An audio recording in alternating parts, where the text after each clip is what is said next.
It is our pleasure to welcome you to the 2019 annual meeting. It's been a great year at Citizens, and we're glad you've joined us to reflect on our year. As more and more members in Floyd County are becoming eligible for fiber to the home, we wanted to share with you what to expect on a fiber install. Meet Chris Brevard. Welcome to Gig Country. Today, we're going to show you what you can expect on a typical fiber optic installation.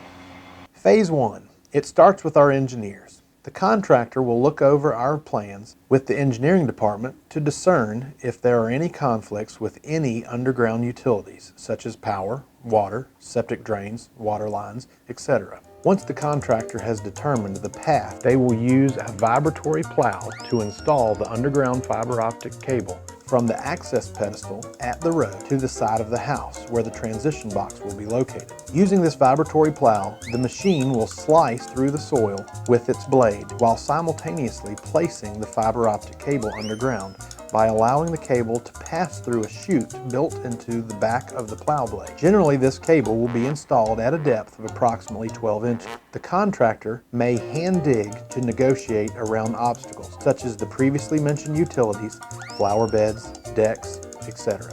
After the cable is installed, the mound left behind the machine's plow blade will be packed and leveled by running over the mound with the machine's tires. Any dirt or bald spots that are left will be reseeded to establish grass. When plowing activities are complete, the contractor will dig the fiber optic cable into the access pedestal at the road and up to the home at the transition box location, and leave the cable at each end for the fiber technician and the broadband technician to perform splicing at their respective locations. Phase 2. Fiber splicing at the access pedestal. When arriving at the access pedestal location, the fiber technician will determine if splicing can be made inside of a splicing trailer or if it will have to be done outside. In this example, the splicing can be performed inside the trailer.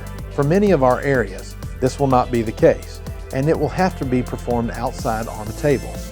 This will require ideal weather conditions to ensure optimal splice results. At this point, the fiber technician will remove all cables from the access pedestal and place them inside the fiber splicing trailer.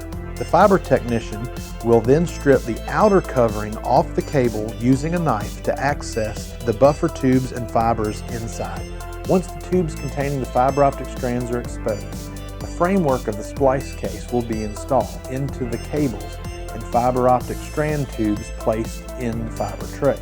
The splice case will protect the fibers from water, rodents, and hazards caused by periodic movement. The technician will then strip off the tubing containing the fibers, strip the coating off the fibers, and then place a heat shrink tube on one side of the fibers. After the fibers are stripped, the fibers will be placed in holders and cut precisely using a fiber cleaver. The fibers are then placed inside of a fusion splicer using the fiber holders.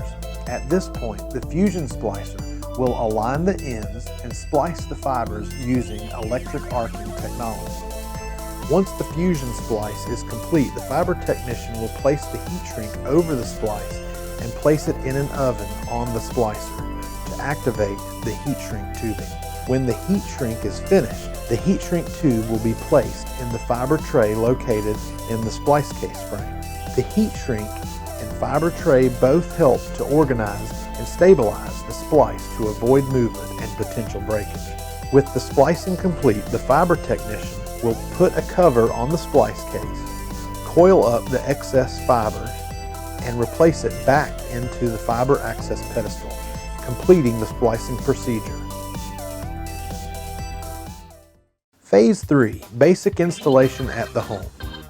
Citizens will need to install the fiber optic drop on the outside of your home with a transition box to protect it from the elements. Once the transition box is mounted, we like to discuss the proper placement of the ONT inside the home with the homeowner. Proper placement of the ONT will help to ensure the best Wi-Fi coverage in your home so that you can stream seamlessly if you choose to stream media. The Citizens technician will now install a new fiber optic cable from the transition box on the outside of your home to the connection point on the inside of your home. As every home is unique, the Citizens technician will discuss the entry point of this fiber optic line before doing any drilling on your home. Once the fiber cable has been installed to the proper location, the technician will proceed to install a fiber optic jack. The fiber optic jack provides the signal to the ONT with the fiber patch cable. Once this patch cable is hooked into the ONT, the technician will test the gigabit connection, provide ample education on your new equipment, and clean up the work area and be on their way. At this point, you are now a Citizens Gigabit Fiber Service customer. Welcome to Gig Country. Try to set the night on fire.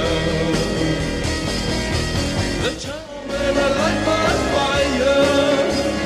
God will never light my fire. So just how remote does Gig Country go? Let's take a drive down Goose Creek Run. For over 100 years, Citizens has been connecting people and communities with communication and broadband services. Broadband is not a new business for us.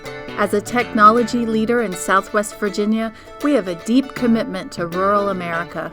Our mission is to weave our fiber throughout the hills and valleys of the most remote areas to make a way for individuals, families, and small business owners to live and work in the community they love.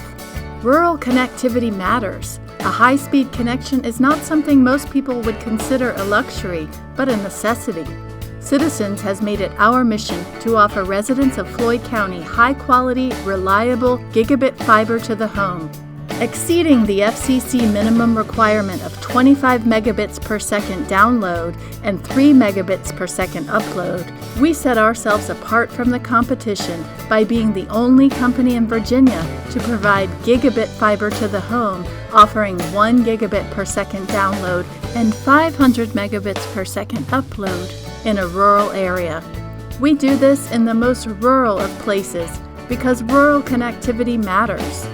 Citizens serves 18 or fewer homes per square mile, compared to Virginia, averaging 73 homes per square mile, Roanoke County, averaging 144 homes per square mile, and Fairfax County, averaging 910 homes per square mile.